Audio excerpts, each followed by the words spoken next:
Čau lidi, já se jdu se podívat, co tady je. My jsme v hradu ráně a jdu koukat.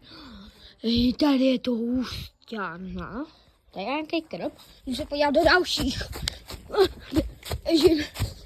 Doufám, že... Hej, co to tady je? Hej, tak to je hustý. Mega. Hej, tady bych si reálně udělal to. Tady bych si fakt reálně udělal to, bunkr. Mega dobrý. Jdeme se podívat dál. No. Tady to ještě jakoby ujde. A fakt jako ujde. Jo, a chtěl jsem vám říct, že tohle je poslední, ale reálně my jsme chtěli hledat původně kešky. Nebo ne původně, ale já přišel s nápadem, že máme hledat kešky. Tady keška reálně je 1 kilometr a 600 metrů podle mě.